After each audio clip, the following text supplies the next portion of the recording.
Hey everyone, Spicy Toast Gaming here, and Volibear just got revealed, so let's take a look at him. So he is a 9-cost Freljordian unit and is 10/10, and then has a play effect of play Relentless Storm 3 times.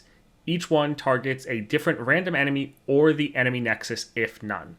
And if we take a look at that Relentless Storm, deal 4 damage to a unit, and then if it's dead or gone, deal 2 to an enemy nexus instead. So playing him is really going to have an awesome effect of clearing the board and dealing good damage to the enemy nexus if there's no enemy units. Now his level up effect is round end, you've dealt 50 or more damage. So this is just throughout the entire game, so you could technically get this done before you even play Volibear, but playing him with those Relentless Storms will give you also a good amount of damage. And I think you might want to run potentially like Gatebreaker on him just to get a nice chunk of damage as well. I feel like Stalker's Blade isn't going to be as needed since he's already clearing most of the enemy board with the Relentless Storms.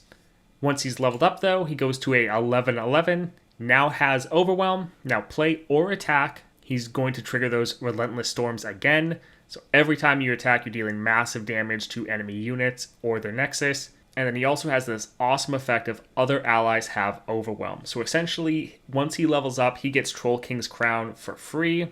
That's one of the best relics in the game just for consistency, making sure you can always do your full damage to the enemy nexus.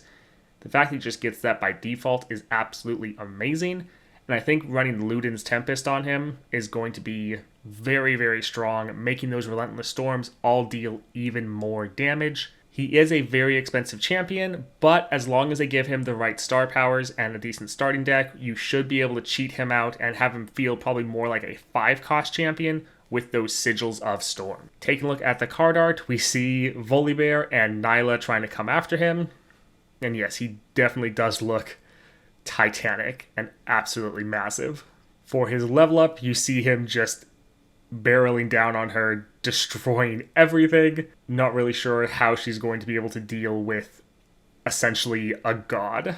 Next up we have Stormbringer. This also is his champion spell, so 8 cost slow, deal 4 to all units except Titanic allies, so as long as your units have 8 health or 8 power, they'll be spared from this. Now this is going to be something you're probably not really going to play, probably don't want to run like Grand General's Counterplan, it's just going to be too expensive for you to really use. But if you happen to have a lot of mana, and you have an extra copy of Volibear that turns into this card, would be a good way to deal with enemy units and help you level up faster, especially if you have a Ludens or 2 on your Volibear to increase this damage even more. In general though, not something you're going to be playing, it's just way too expensive. Taking a look at the card art, pretty simple, just Volibear going Super Saiyan essentially. Next up we have Flamecollar Keprin. So 4 cost, 3/2 with tough. When you play a elemental spell or skill, Forge Me.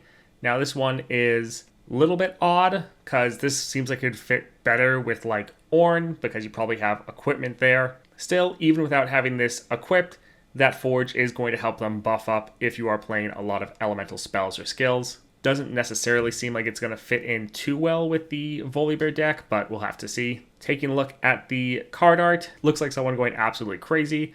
And then with all the fire effects, does seem more like someone that would follow Ornn than someone that would follow Volibear. They even actually have the Ornn horns coming out of their head. So you're definitely an Ornn follower, not a Volibear follower. Overall, the stat line is pretty weak, but if you're able to play those spells and skills, this could be a very strong card. Just sit on your board and scale out of control. Next up, we have Invocation of Thunder. So 3 cost slow, draw 1, and summon a Sigil of the Storm. Now this is a little expensive, but if you have any extra mana and you have this card, normally would be decent to play, especially if you have a power like Sorcery where every round you're refilling your spell mana. This will be a pretty good card to have, but if you can get a couple upgrades with this or have slow but steady so this goes off twice, suddenly this dramatically increases in power. You're just going to have to be careful though with playing this. You don't want to be playing this instead of like playing a unit and have the enemy overwhelm you. So it's a card you're going to want to play if you have the resources, but definitely be careful and don't immediately play this in most situations, as it's going to be a very low tempo play. Taking a look at the card art though, very similar to one of the followers we saw yesterday. This is probably the unit down here. That was just one of the followers of Volibear. And overall, it is pretty straightforward and simple, but definitely fits with the Volibear theme. Next up, we have Skysplitter, so 2-cost burst, give an ally 1/3 this round. So temporary buff, but getting 4 stats for just 2 mana at burst speed is pretty solid. Definitely will help you keep characters alive, which can be very important for some of these more ramp decks. You don't want your units to die, you want to keep having blockers. So this is actually a pretty solid card. Then we take a look at the card art. We see Volibear doing some crazy lightning shenanigans. Last up then we have Clash of Giants. So 16 cost slow spell, summon 2 random Titanic followers, so just seemingly from any region, and then I cost 1 less for each elemental spell or skill you've played this game. And this is a max of 10, so if you get this discounted all the way, it's still going to cost 6 mana. This is going to be a very strong spell if you can get that cost reduction. If you can't get that cost reduction, then it's essentially useless. So it's going to be very deck dependent, but if you're able to get this down, then this will be a very strong finishing spell, especially if you can just play this for like 6 mana. Absolutely crazy. So situational, but strong.